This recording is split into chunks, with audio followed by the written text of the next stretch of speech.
warahmatullahi wabarakatuh. Nama saya Dea Rizka Fadila Rahim, kelas A Akuntansi Universitas Negeri Gorontalo. Pada video kali ini, saya akan membahas tentang abnormal return dan pasar efisien. Jadi, materi pertama yang akan dibahas yaitu abnormal return. Sebelum masuk pada abnormal return, kita bahas dulu apa itu return.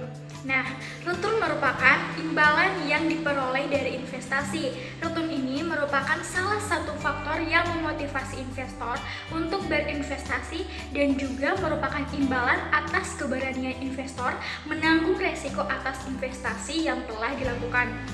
Jadi, semakin besar return yang dihasilkan oleh suatu investasi, akan semakin besar pula daya tarik investasi tersebut bagi investor. Walaupun tetap memperhitungkan faktor risiko yang melekat pada investasi tersebut.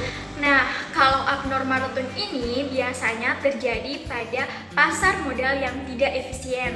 Pasar modal dikatakan tidak efisien jika satu atau beberapa pelaku pasar dapat menikmati abnormal return dalam jangka waktu yang cukup lama. Di lain pihak, pasar modal dikatakan efisien jika harga semua sekuritas yang diperdagangkan telah mencerminkan semua informasi yang tersedia. Efisiensi dalam konteks investasi dapat diartikan dalam kalimat tidak seorang pun yang bisa mengambil untung dalam pasar. Artinya, jika pasar efisien dan pasar informasi bisa diakses secara mudah dan biaya yang murah oleh semua pihak pasar, maka harga yang terbentuk adalah harga keseimbangan, sehingga tidak seorang investor pun bisa memperoleh abnormal return dengan memanfaatkan informasi yang dimilikinya. Jadi, dari penjelasan tadi, abnormal return itu merupakan selisih antara return sesungguhnya atau akrual atau realisasi yang terjadi dengan return ekspektasi. Nah, return aktual merupakan return yang terjadi pada waktu ke T, yang merupakan selisih harga sekarang relatif terhadap harga sebelumnya.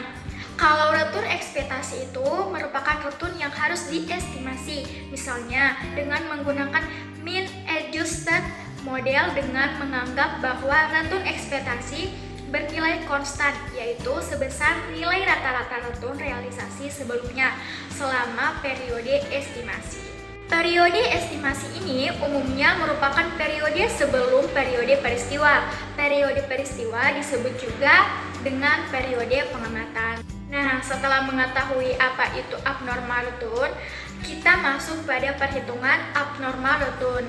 Abnormal return dapat dilakukan dengan mengurangi aktual return dengan expected return. Teman-teman bisa lihat rumusnya di sini. Dan untuk mencari expected return, rumusnya seperti ini. Nah, selanjutnya untuk mengetahui apakah ada perbedaan secara nyata atas abnormal return sebelum dan setelah adanya suatu peristiwa, teman-teman bisa gunakan Pirate Sample t-test dalam program SPSS. Dan jika hasilnya lebih kecil dari 0,05, maka ini menunjukkan ada perbedaan secara nyata atas abnormal return sebelum dan setelah terjadinya peristiwa tersebut.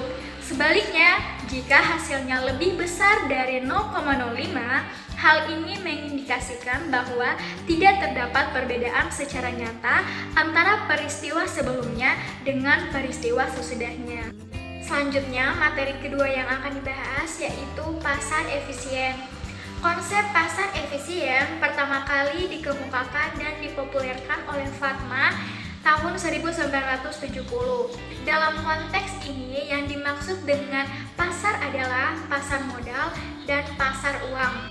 Seperti yang dijelaskan di awal, bahwa suatu pasar dapat dikatakan efisien apabila tidak seorang pun, baik investor individu maupun investor institusi, akan mampu memperoleh return tidak normal atau abnormal return setelah disesuaikan dengan resiko dengan menggunakan strategi perdagangan yang ada. Ada beberapa kondisi yang efisien harus dipenuhi untuk mencapai pasarnya, yaitu yang pertama, ada banyak investor yang rasional dan berusaha untuk memaksimalkan keuntungan sehingga tindakan dari satu investor saja tidak akan mampu mempengaruhi harga sekuritas. Yang kedua, semua pelaku pasar dapat memperoleh informasi pada saat yang sama dengan cara yang mudah dan murah. Yang ketiga, informasi yang terjadi bersifat acak. Yang keempat, investor bereaksi secara cepat terhadap informasi baru, sehingga harga sekuritas akan berubah sesuai dengan perubahan nilai yang sebenarnya akibat informasi tersebut. Selanjutnya, bentuk pasar efisien menurut Fatma 1970 diklasifikasikan menjadi 3. Yang pertama, efisien dalam lemah, menunjukkan bahwa semua informasi di masa lalu, misalnya harga dan volume perdagangan, akan seperti harga yang terbentuk sekarang, sehingga investor tidak akan bisa memprediksi harga pasar saham di masa mendatang dengan menggunakan data historis, seperti yang dilakukan dengan analisis teknikal. Yang kedua, efisien dalam bentuk setengah kuat, yakni menunjukkan bahwa harga saham dipengaruhi oleh data harga saham dan volume perdagangan juga dipengaruhi oleh semua informasi yang dimiliki, misalnya dividen, stock split, dividen saham, laba per saham, dan yang lain.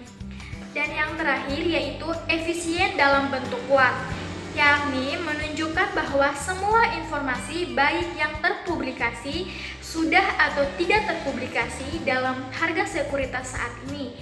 Dalam pasar ini tidak akan ada seorang pun investor yang bisa memperoleh abnormal return.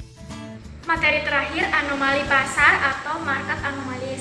Dalam membahas pengujian pasar efisien, maka harus juga membahas tentang adanya ketidakteraturan atau anomali yang ada yang terkait dengan hipotesis pasar efisien.